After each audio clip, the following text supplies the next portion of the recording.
buenos dias. Or if it's afternoon, I guess I should say buenas tardes. Or if you're a night owl, maybe buenas noches. It depends when you're watching the video, I guess. So this is our class for September the 18th, Friday.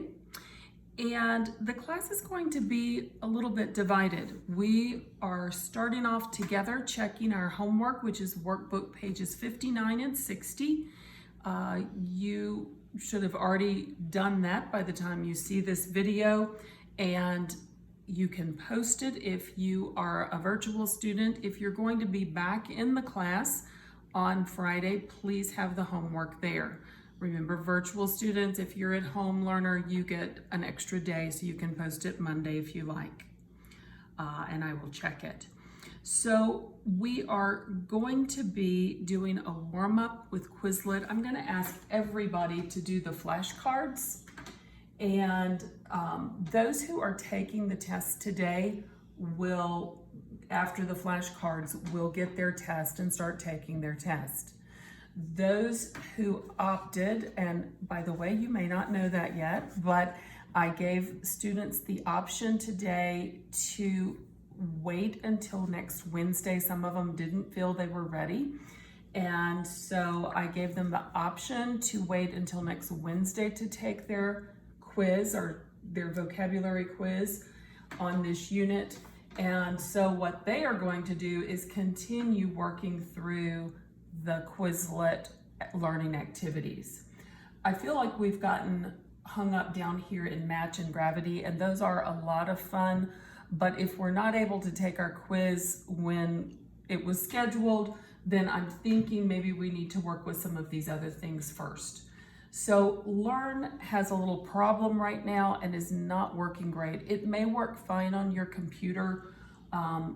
It's working fine on some of the Chromebooks at school, but I know it's not working on my laptop, and a lot of the students could not get into Learn. So try it, but if it spins and doesn't load, just back out of it and move on to another activity.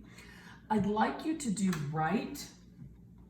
And so this is if you're not taking the quiz. Write. El hombre. A couple of things, because we haven't really worked with this one. I would go to options. Right now I have my options changed. Options down in the left lower corner. When I started, the option was Spanish, to answer with Spanish. And if you are pretty good at spelling and want to try the Spanish spelling, it's really good practice.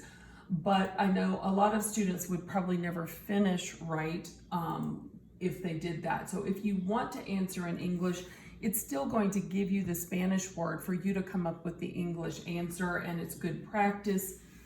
I would definitely move it from exact answer over to one answer, and definitely leave the audio on. If somebody else is in the room with you and it bothers them, just use earbuds so that you can leave the audio on. You need to hear it as well as say it.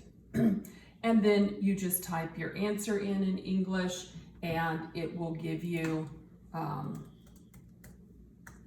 the thumbs up. It said correct, and now it's gone on to the next question.